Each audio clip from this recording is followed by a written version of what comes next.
মটকা মটকি কাঁঠালের কোষ, মটকায় পাত দিলে মটকির দোষ। এই মজার ছড়াটি অনেকেই শুনে থাকবেন। সারা দেশে গ্রামেগঞ্জে এমন কথাগুলো একসময় ছিল প্রচলিত, কিন্তু যারা ২১ শতকে জন্ম নিয়েছে তাদের অনেকের কাছেই মটকা আর মটকি শুধুই শব্দ, বাস্তবে কখনো দেখিনি, ধরেও নি। আজ আমরা পরিচয় করিয়ে দিচ্ছি একসময় প্রতিটি ঘরের নিত্যসঙ্গী, মাটির তৈরি এই বিশাল পাত্র মটকা বা মটকির সঙ্গে। মটকা মটকি কি?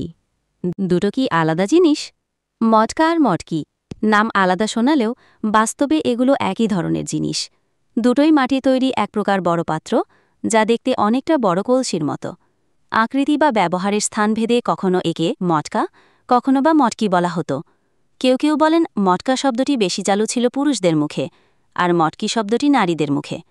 আবার অনেকে মটকিকে একটু বড় ও গোল আকৃতি বলেন, আর মটকিকে অপেক্ষাকৃত সরু ও লম্বাটে। কোথায় কী কাজে ব্যবহার হতো মটকা মটকি?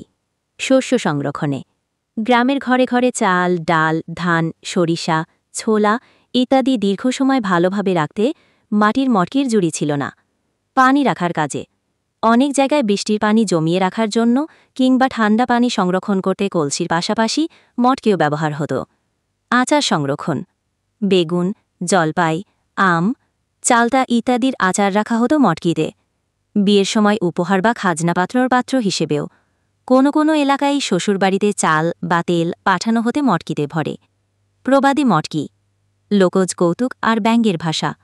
বাংলাদেশের লোকসংস্কৃতিতে মটকা বা মটকি জায়গা করে নিয়েছে অনেক মজার প্রবাদে ও কথায়। যেমন, খাইতে খাইতে মটকি হইয়া গেছে, এই মটকা কিডা, দেখা তো টুই না, মটকা ভাঙছে মানে বিয়ে করবে।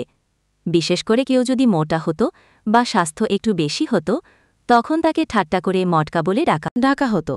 নারী পুরুষ উভয়ের ক্ষেত্রেই এই শব্দ ব্যবহার করা হতো। আবার গোপনে কারো বিয়ের ইচ্ছা প্রকাশের মাধ্যমও ছিল মটকা ভাঙা। একটি অলিখিত বার্তা ছিল, মটকা ভাঙলে বুঝে নিতে হতো কারো বিয়ের সময় হয়েছে। মটকা কিভাবে তৈরি করা হতো? মটকা মাটি তৈরি হওয়ায় এটি বানানোর কাজটি ছিল কুমারদের। সূক্ষ্মভাবে ছাকা কাদামাটি দিয়ে গোল আকারে চাকা ঘুরিয়ে মটকার মূল আকৃতি তৈরি করা হতো। এরপর সেটি রোদে শুকিয়ে মাটির চুলায় আগুনে পুড়িয়ে শক্ত করে তোলা হতো। কখনো কখনো বাহিরে নানা নকশা আঁকা হতো কিংবা রং করা হতো। মটকা মটকি আজ কোথায়? আজ প্রযুক্তির দুনিয়ায় আমরা চলে এসেছি স্টিলের ড্রাম, প্লাস্টিকের ডিব্বা বা ফ্রিজে সংরক্ষণের যুগে। ফলে মাটি তৈরি ঐতিহ্যবাহী পাত্রগুলো বিলুপ্তির পথে। তবে এখনও কোথাও কোথাও গ্রামের কৃষকদের ঘরে বা পুরনো গুদামে দেখা মেলে মটকার। এছাড়াও বিভিন্ন জাদুঘরে প্রদর্শনীর অংশ হিসেবে সংরক্ষিত আছে এসব মাটির ঐতিহ্য। শেষ কথা, মটকা বা মটকি শুধু একটি পাত্র নয়, এটি ছিল গ্রামীণ জীবনের অংশ। এটি ছিল সংরক্ষণের স্মারক, লোকজ রসিকতার উৎস, এমনকি সামাজিক বার্তার বাহক। নতুন প্রজন্মের উচিত এই ঐতিহ্যকে জানতে, বুঝতে এবং সম্মান করতে শেখা। না, এটার কথাই কইতেছি না, এটা তো শুরু।